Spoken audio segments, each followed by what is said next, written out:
Hello, everyone. Welcome back to the Sports Vault Jersey. Joe Archino back here, and the Cleveland Cavaliers certainly had our excitement through the roof after handing Oklahoma City a 115-92 thrashing at home just on Sunday, and they really handed OKC their biggest loss at home this season, and they really followed up with about as disappointing and as flat a performance as you could get coming off a loss to the Pistons last night, losing to Detroit 96-88, and it's one of those things where if you have to look at that game, you have to think of it this way.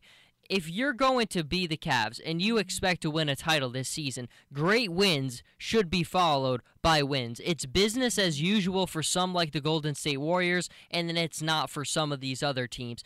But it's one of those things, again, where Cleveland against the Oklahoma City Thunder showed you everything you would kind of want to see.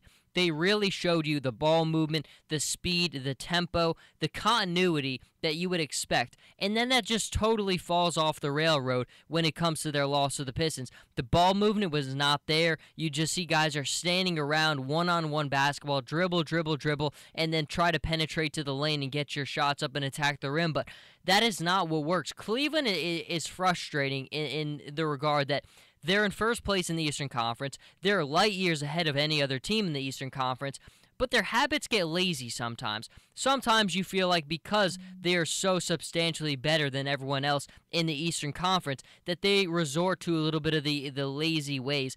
Tyronn Lue came in right away and said what he wanted to do, how he wanted to establish the tempo for this team. Tempo was going to be the key for him to getting the Cavaliers to that next level, and they started to push and accept that tempo. But again, I think there are times where Cleveland looks at their positioning and they know they're just light years ahead of everybody else. There are good players, and then there are great players. Every other team in the Eastern Conference has those good players. I don't think any of them really come to the same level as Cleveland.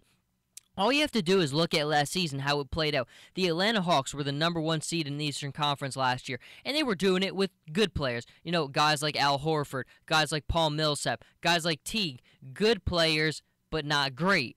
Great wins in the playoffs, and that's why Cleveland swept the Atlanta Hawks without Kyrie Irving and without Kevin Love. That right there tells you why Cleveland is light years ahead, and I know we all like Toronto this season. Toronto's been great. Boston is getting better and better every day, but there is a substantial drop-off between Cleveland and the rest of the East, and because of that at times, I think you look at them and they kind of resort back to the lazy ways instead of a team like Golden State, where Golden State every single game has to have it. Every game, they can't really take their foot off the gas pedal for a second because of the other teams chasing them, because of OKC, because of San Antonio. They can't really take their foot off for a second. Now, that's not to say that Cleveland can, but Cleveland has a much easier road to the finals than Golden State does. I still think Golden State's the best team in the NBA. I think they win the title again because I don't think anyone could beat them in a 7-game series, but Golden State has a much harder path than the Cleveland Cavaliers do, and the Cleveland Cavaliers are not a perfect basketball team.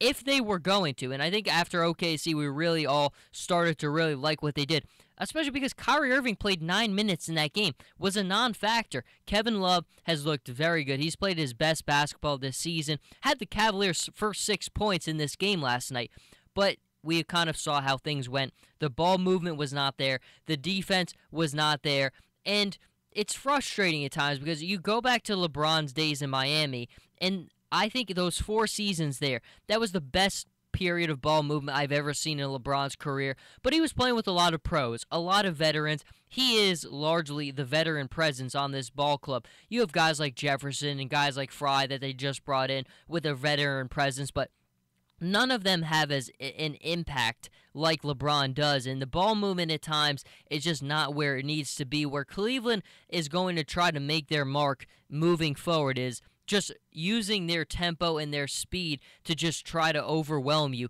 because they're not going to do it with ball movement like Golden State does, and there are times where they just don't position themselves on the floor as well as a team like Golden State does. Now again, this is a lot of criticism for a team in first place in the Eastern Conference who I think walks back to the NBA Finals, but these are the little things that are going to prevent them from winning the finals, that are going to prevent them from defeating the Golden State Warriors. I think they give them a run. It's always going to be competitive, but these wins that they should have been able to follow up that win, that just trouncing of OKC with another win.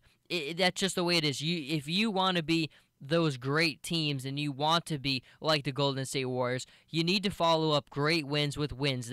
Should be just business as usual, and it was not for the Cavaliers. It was not a good performance, really all over the place. I was trying to look for things to say and give credit, give praise to the Cavaliers for, but there was not much to give praise to them in that game for. It was a disappointing loss. They really were no championship traits in that game, and I'll get to the Warriors with their own segment in a minute, but they really pulled out a win the other day, had a 19-point lead against the Atlanta Hawks. They kind of blew that, and it really became a game in the fourth quarter. But Golden State made the plays, and they end up winning that game pretty handily at the end of it. And the reason for that is because, like Stephen Curry said at the end of the game, we showed championship traits to win this one. And that's the message, that's the right message that you want your players to kind of believe in. And Cleveland did not show those championship traits in the loss to the Detroit Pistons. You can't follow up great wins with losses to subpar teams like the Detroit Pistons. That's what's preventing Cleveland from winning another title. Again, they'll be back in the finals. I don't have any doubts about that. There's no one else in the Eastern Conference who is going to legitimately challenge them in a 7-game series, because it's the difference between being good and being great. Great always wins when the matters most in the NBA, and that's why Cleveland is going to be separated from everyone else when it comes to that. But there are a lot of things keeping this team away from holding up that trophy, and they need to work on them.